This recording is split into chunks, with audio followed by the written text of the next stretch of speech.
श्री स्वामी समर्थ. दंडवत आणि प्रणाम. मी रेखा जगदंबे. माझ्या YouTube चॅनलमध्ये मी तुमचं अगदी मनापासून स्वागत करते आणि आजचा दिवस तुमचा शुभ जाओ अशी महाराजांच्या चरणी प्रार्थना करते आणि आजच्या आपल्या नवीन विषयाला मी सुरुवात करते. मैत्रिणींनो, श्रावणाला सुरुवात झालेली आहे. बऱ्याचशा माझ्या बंधू भगिनींना श्रावणातल्या सोमवारच्या व्रतासोबतच 16 सोमवारचं व्रत करायची इच्छा असेल तर मग आता हे 16 सोमवारचं व्रत श्रावणातच सुरू करावं का नंतर केलं तरीही चालतं. तर त्यासोबतच 16 सोमवारचं व्रत कसं करावं, हे कधीपासून केल्या जातं किंवा याच्या मागच्या काय आख्यायिका आहेत, केव्हा सुरू झालेलं आहे आणि सगळ्यात पहिल्यांदा स्त्रीने या व्रताला सुरुवात केली का पुरुषाने या व्रताला सुरुवात केलेली आहे आणि हे व्रत पुरुष सुद्धा करू शकतात का, हे व्रत कसं करायचं आहे, या सगळ्या माहितीचा आजचा व्हिडिओ आहे. तर व्हिडिओ स्किप न करता पहा. तुमच्या सगळ्या प्रश्नांची उत्तरं तुम्हाला मिळतील आणि सोबतच 16 सोमवारच्या वेगवेगळ्या कथा किंवा 16 सोमवार कधीपासून सुरू झालेली आहे ही सुद्धा माहिती तुम्हाला मिळेल. तर आवर्जून व्हिडिओ पूर्ण पहा. तर मैत्रिणींनो, 16 सोमवारचं व्रत तुम्हाला करायची खूप इच्छा आहे, पण ते कसं करायचंय, त्या कशासाठी करायचंय ही माहिती नाही. तर 16 सोमवारचं व्रत पहिल्यांदा आपण कधीपासून सुरू झालेलं आहे आणि सगळ्यात पहिल्यांदा कुणी केलेलं आहे याबद्दल जाणून घेऊयात. शंभूंचं अमरावतीमध्ये एक स्वयंभू मंदिर आहे. तर त्या मंदिरामध्ये शंभू आणि माता पार्वती हे दोघं सारीपाट खेळत होते. हे दोघं सारीपाट खेळत असताना त्यामध्ये माता पार्वती ही सारीपाटाच्या खेळामध्ये हारली आणि मग शंभूंनी त्यांना सांगितलं की तुम्ही हारलेला आहात. त्यावेळेस माता पार्वतीला खूप राग आला आणि ती ते हार स्वीकारत नव्हती. कुठलाही गेम असो, खेळताना जी व्यक्ती हारते तर ती हार स्वीकारत नसते. त्याच पद्धतीनं माता पार्वती सुद्धा सारीपाटाच्या खेळातली हार स्वीकारत नव्हत्या. आता तुम्हाला प्रश्न पडला असेल, सारीपाट म्हणजे कसा खेळ आहे? तर सारीपाट म्हणजे आजचा लुडो. तर हा खेळ खेळताना माता पार्वती हारल्या आणि ते स्वीकारत नव्हत्या. तर मग त्यावेळेस मंदिराचे जे पुजारी होते, जे नित्य नियम शंभूंच्या पूजनासाठी ते गुरु यायचे, तर ते गुरु आल्यानंतर मग माता पार्वतीने त्यांना विचारलं की गुरुजी, हा सारीपाटाचा खेळ तुम्ही पहा आणि मी हारले का खरंच सांगा, यात कोण हारलेला आहे ते सांगा. तर त्यावर मग गुरुजींनी त्या दोघांना पाहिलं आणि त्यांच्या लक्षात आलं की प्रत्यक्ष शंभू आणि माता पार्वती इथं खेळासाठी आलेले आहेत आणि त्यांनी जी आजपर्यंत शंभूंची सेवा केलेली होती ती फळाला आली. म्हणून मग त्यांनी तिथे साष्टांग दंडवत वगैरे घातला. कारण दैवी शक्ती ही जे सेवेत असतात त्यांना खरंच थोड्याफार प्रमाणात का होईना लक्षात येतं. तर ते गुरुला ते लक्षात आलं की हे कुणी साधे कुणी नवरा बायको नाहीत, तर हे प्रत्यक्ष भगवान शंभू आणि माता पार्वती आहेत. तर त्यावर थोड्या वेळ विचलित झाले आणि मग त्यांना ते कळेन असं झालं की आता काय सांगायचं. पण माता पार्वतीने अट्टहास केला आणि त्यांना विचारलं की पहा, हा सारीपाटाचा खेळ आहे, तर यामध्ये कोण जिंकलं आणि कोण हारलं ते सांगा. त्यावर मग ते पाहिल्यानंतर मग त्या गुरुजींनी सांगितलं तुम्ही हारलेले आहात असं सांगितलं. तेव्हा मग माता पार्वतीला खूप राग आला आणि ते रागाने त्या गुरुजींना तिने शाप दिला आणि त्यांच्या अंगावरती कोड फुटला. कोड फुटला म्हणजे जी आपण पांढरी स्किन असते, कोड त्याला फुटला. मग म्हणजे आता माता पार्वती जे जगतजननी आहे तिचा शाप मिळाल्यानंतर आता गुरु हा घाबरून गेला. आता त्यांना काहीच कळत नव्हतं की आता हा कोड जाईल कसा. सगळ्या अंगाने पूर्ण कोड उठलेला. पार्वती रागारागामध्ये निघून गेली. मग त्यांनी शंभूंच्या पाया पडल्या आणि शंभूंना विचारले की आता माझा हा कोड जाईल कसा. तर आता शंभूंना तर त्यावेळेस लगेच गुरुवांना आशीर्वाद देता येत नव्हता. कोड जावा म्हणून काय करावं याबद्दल माहिती देता येत नव्हती. कारण प्रत्यक्ष माता पार्वतीने त्यांना श्राप दिलेला आणि पत्नी कुठेतरी दुखावेल म्हणून शंभूंनी सांगितलं की योग्य वेळ आल्यानंतर योग्य व्यक्ती येऊन तुला त्या सगळ्या गोष्टींची माहिती देईल की ज्या केल्यामुळं तुझ्या अंगावरचा कोड जाईल. आणि मग शंभू सुद्धा तिथून निघून गेले.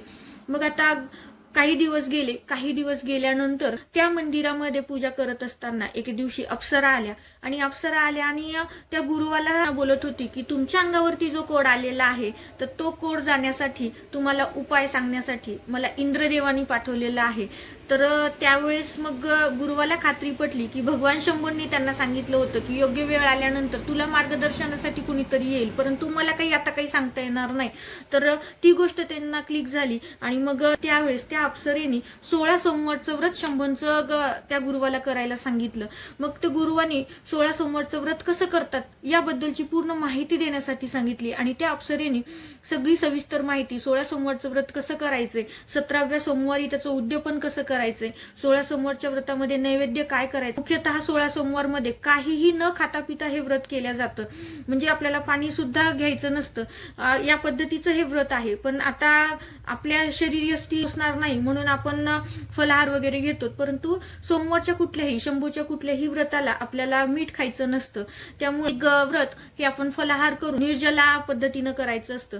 तर मग आता ही सगळी माहिती त्या गुरुवाला अप्सरेने दिली आणि मग त्यानंतर दुसऱ्या दिवशीच योगायोगाने सोमवार होता आणि त्या सोमवारपासूनच ब्राह्मणाने म्हणजेच त्या गुरुजींनी ते व्रत करायला सुरुवात केलं आणि 16 सोमवारचा व्रताची सुरुवात केली की हळूहळू प्रत्येक सोमवारी त्यांच्या अंगावरचा कोड कमी व्हायला लागला आणि 17व्या सोमवारी म्हणजे जे उद्यापनाची वेळ होती तर त्या सोमवारी पूर्णतः अंगावरचा कोड निघून गेला आणि मग उद्यापन झाल्यानंतर मग माता पार्वती पुन्हा एकदा मंदिरात आल्या आणि मग मंदिरात आल्यानंतर त्या गुरुवाच्या अंगावरचा कोड पाहिला तर कोड कुठेच दिसेनासा झाला.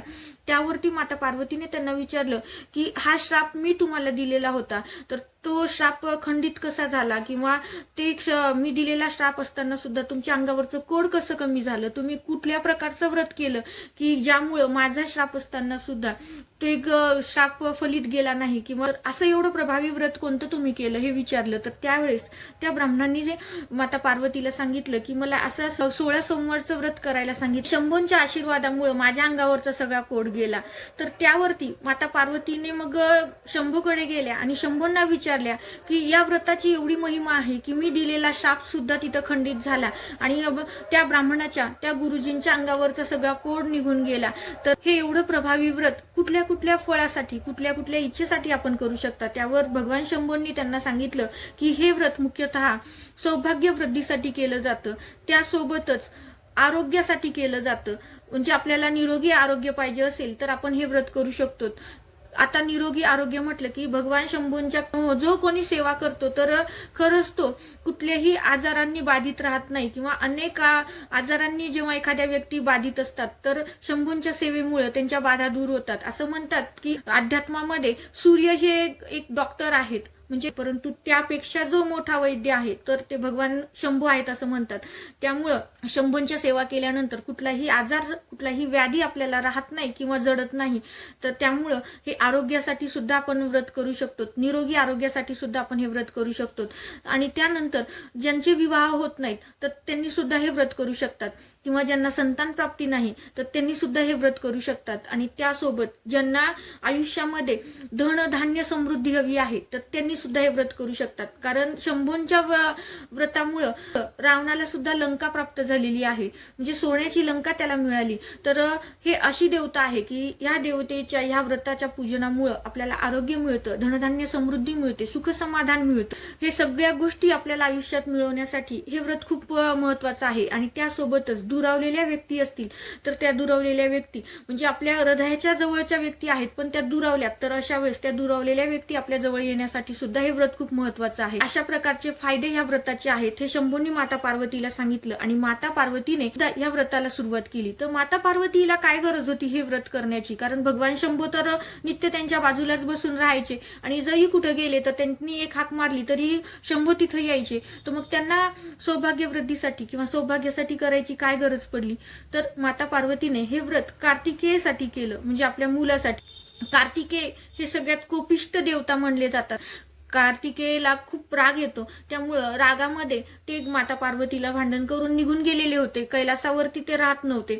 त्यामुळं एक पुत्रविरहामुळं माता पार्वती दुःखी राहत होती आणि मग माता पार्वतीला हे व्रत कळालं आणि मग कार्तिकेय परत कैलासावर परत यावेत म्हणून माता पार्वतीने हे व्रत केलं.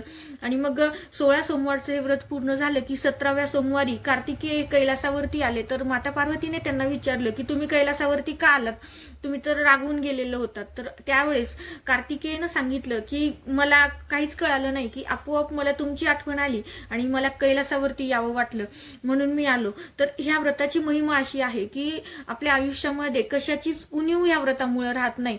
जे प्रत्यक्ष भगवतीने हे व्रत केलेलं आहे, जी सगळ्या जगत जननी आहे तिला सुद्धा या व्रताची गरज भासली आणि तिने हे व्रत केलं आणि तिचा दुरावलेला मुलगा परत तिच्याकडे वापस आला. तर हे एवढं प्रभावी व्रत आहे. त्यामुळं हे व्रत आवर्जून ज्यांना शक्य होतं त्यांनी करावं. निर्जला तुम्हाला करणं शक्य नसेल तर तुम्ही फलाहार करून करा. या व्रताची एवढी महिमा आहे. तर मग कार्तिकेयनं सुद्धा माता पार्वतीला विचारलं की तू हे असं कोणतं व्रत केलं की माझी इच्छा कैलासावर येण्याची झाली. तर त्यावेळेस माता पार्वतीने हे व्रताची माहिती पूर्ण कार्तिकेयला दिली. कार्तिकेय यांनी सुद्धा या व्रताला सुरुवात केली. त्यांनी कशासाठी केलं? त्यांचा एक ब्राह्मण मित्र होता आणि ब्राह्मण मित्र त्या दोघांमध्ये भांडण झाल्यामुळे तो दुरावलेला होता. कार्तिकेयनं माता पार्वतीला विचारलं की माझ्या मित्रांमध्ये माझ्यामध्ये कटुता आलेली आहे, मी त्याच्याशिवाय राहू शकत नाही, पण आमच्यामध्ये वैर निर्माण झाले, तो मला बोलत नाही, तर तो माझ्याकडे येण्यासाठी हे व्रत मी केलं तर चालेल का? तेव्हा माता पार्वतीने त्यांना सांगितलं की दुरावलेली व्यक्ती सुद्धा जवळ होते. ज्या पद्धतीनं तू माझ्याकडे वापस आलास त्याच पद्धतीनं तो मित्रही तुझ्याकडे एक दिवस वापस येईल, त्यामुळे तू हे व्रत केलं तरी चालतं. तर त्यावेळेस कार्तिकेयनं सुद्धा हे व्रत केलं आणि जो ब्राह्मण मित्र होता तो ब्राह्मण मित्र 17व्या सोमवारीच कार्तिकेय ज्या ठिकाणी होते त्या ठिकाणाहूनच तो मित्र जायला लागला. अचानक त्या दोघांची भेट झाली आणि मग कार्तिकेयनं विचारलं की तू हा रस्ता का निवडला? कारण तू तर माझ्याकडे येत सुद्धा नव्हतास, मला बोलत सुद्धा नव्हतास आणि तू माझ्या घराकडूनचाच रस्ता का निवडला? तर त्यावेळेस त्या ब्राह्मण मित्रांनी सांगितलं, मला काहीच कळत नाही, मला रात्री स्वप्न पडलं आणि मला या ठिकाणी जायचं होतं, तर मला हाच रस्ता या नदीकाठूनच तू जा म्हणून मला कोणीतरी सूचित करत होतं, त्यामुळं मी या नदीकाठच्या मार्गातून इथं आलो आणि आपली भेट झाली. मग त्यावेळेस त्या दोघांचे वाद मिटले. म्हणजे एक देव आहे आणि एक मनुष्य आहे, पण देवाला सुद्धा मनुष्याची मैत्री एवढी प्रिय आहे की ती मित्रता टिकून राहावी, ते मित्रता आपली कायम राहावी, यासाठी कार्तिकेय भगवाननी हे व्रत केलेलं आहे. कृष्ण सुदामाची तर कथा ऐकलेलीच आहे. त्याच पद्धतीनं कार्तिक त्याच्या ब्राह्मण मित्राला भेटण्याची तीव्रता आणि त्या तीव्रतेपोटी त्यांनी 16 सोमवारचं व्रत केलं. तर पहा मैत्री किती श्रेष्ठ आहे. तर असो, तर या व्रताची अशी महिमा आहे. तर ज्यांना संतती होत नाही, ज्यांचा विवाह होत नाही, ज्यांच्या नात्यामध्ये दुरावा आलेला आहे, ज्यांचे घनिष्ठ मैत्री आहे परंतु ते दुरावलेले असतील, किंवा ज्यांना धनधान्य समृद्धी हवी आहे, तर त्या सगळ्यांनी हे व्रत केलं तर त्यांच्या मनोकामना पूर्ण होतात. तर हे एवढं प्रभावी व्रत आहे. तर आपल्या आयुष्यामध्ये जर सगळ्या गोष्टींनी आपण परिपूर्ण राहावं वाटत असेल, आपली सौभाग्य वृद्धी होण्यासाठी जर कोणाला हे व्रत करायचं असेल तर आवर्जून हे व्रत करा. तर आता हे व्रत कधीपासून करायचंय? तर श्रावणामध्ये तुम्ही श्रावण सोमवारचं व्रत करत नसाल तर आवर्जून तुम्ही श्रावणामध्ये सोमवारच्या 16 सोमवारच्या व्रताला सुरुवात करू शकता. शक्यतोपर्यंत ज्यांचा विवाह होत नाही तर त्यांनी हे श्रावणामध्ये जर सुरुवात केलं तर निश्चित त्यांचा लवकर विवाह जमतो. संतती प्राप्तीसाठी 16 सोमवारचं व्रत करायचे तर अशा लोकांनी वैशाख महिन्यापासून 16 सोमवारच्या व्रताला सुरुवात करावी. ज्यांना एकही अपत्य नाही आणि खूप दवाखाना करून थकलात तर अशा वेळेस वैशाख महिन्यामध्ये जर तुम्ही 16 सोमवारला सुरुवात केली तर निश्चित तुम्हाला फलश्रुती चांगली उत्तम भेटते, उत्तम संतान प्राप्ती होते. कारण जेव्हा एका तपश्चर्येतून एका व्रतामधून जी संतती प्राप्त होते तर निश्चित ती संतती अतिउत्तम राहते. फक्त तिच्या चेहऱ्यावरती त्या व्रताचं तेजच राहत नाही तर तो जो सोल असतो, तो जो आत्मा असतो, तर तो सुद्धा म्हणजे आध्यात्मिक व्रतामधून तो झाल्यामुळं एक वेगळ्या प्रकारचं चैतन्य त्या बाळावरती राहतं. त्यामुळं जर तुम्हाला संततीसाठी करायचे तर आवर्जून तुम्ही 16 सोमवारचं व्रत करा. जर तुम्हाला विवाहासाठी किंवा कुठल्या तुमच्या समस्यांसाठी 16 सोमवारचं व्रत करायचं तर तुम्ही श्रावणामध्ये सुरुवात केली तर अतिउत्तम. 17 ऑगस्ट 2026 रोजी पहिला श्रावण सोमवार आहे, तर त्या सोमवारपासून तुम्ही व्रताला सुरुवात करू शकता. तर हे व्रत करायचं कसं? आपल्याला एक छोटंसं पुस्तक भेटतं, 16 सोमवारचं व्रत म्हणून या नावानेच आपल्याला हे पुस्तक भेटतं. तर ते पुस्तक खरेदी करा आणि सोमवारपासून मग आता तुम्हाला सुरुवात करायची आहे. आता बऱ्याचशा महिलांचा मासिक धर्मामुळे सोमवार जातात, त्यामुळं म्हणजे सोमवार मासिक धर्मामुळे जर गेले तर ते खंड त्यांचा पडत नाही. तर तोच म्हणजे जो सोमवार त्यांचा गेलाय तो सोमवार सोडून द्यायचा आणि पुढच्या सोमवारी व्रत करायचंय. आणि जर तुम्हाला विटाळ किंवा सुतक वगैरे आलं तर त्यावेळेस तुम्हाला परत नव्यानं 16 सोमवाराला सुरुवात करायची असते. सोमवारी सकाळी लवकर उठायचे, स्नान वगैरे करायचे. जर तुमच्याकडे पांढरे कपडे असतील तर ते पांढरे वस्त्रच परिधान करायचे. शक्य असतील तर घाला, नसतील तर काही हरकत नाही. फक्त महादेवांना पांढरा रंग प्रिय आहे त्यामुळे आपल्याला पांढरे वस्त्र परिधान करायचे आहेत. आणि मग आपल्याला शंभूंचं विधिवत पूजन करून घ्यायचंय. मग आता ह्या पूजेची मांडणी ही आपल्याला संध्याकाळी करायची आहे, प्रदोष समय. आता प्रदोष समय म्हणजे काय, सूर्य मावळण्याच्या आधीचा 1 तास आणि सूर्य मावळल्यानंतरचा 1 तास, असा हा 2 तासाचा कालावधी म्हणजे प्रदोष समय. शंभूंच्या कोणत्याही सेवा या प्रदोष काळी केल्या तर अतिउत्तम मानल्या जातात. हा काळ खूप योग्य आहे शंभूंच्या सेवा करण्यासाठी. मग प्रदोष समयी आपल्याला दिवसभर तुम्ही बाहेर वगैरे गेला असाल तर अशा वेळेस तुम्ही स्नान करून घ्या आणि ह्याच्यासाठी आपल्याला म्हणजे ह्या व्रतासाठी आपल्याला नैवेद्यासाठी चुरमा करावा लागतो. तर तो चुरमा गव्हाच्या पोळीमध्ये ती न लाटता आपल्याला पोळी करायची, हातावर थापून पोळी करायची, ते लाटून करायची नाही. तर हातावर थापून पोळी टाकायची, ती पोळी भाजून त्याच्यामध्ये थोडासा गूळ आणि तूप टाकायचे आणि त्याचा चुरमा बनवायचा आणि तो चुरमा बनवून त्याचे 3 लाडू करायचे. तर 3 लाडू कोणासाठी, एक भगवान शंभूसाठी, एक आपल्यासाठी आणि एक लाडू गाईला नैवेद्य देण्यासाठी. जर तुमच्या जवळपास ब्राह्मणांचं घर असेल तर तुम्ही ब्राह्मणांना देऊ शकता किंवा गाईला चारवू शकता.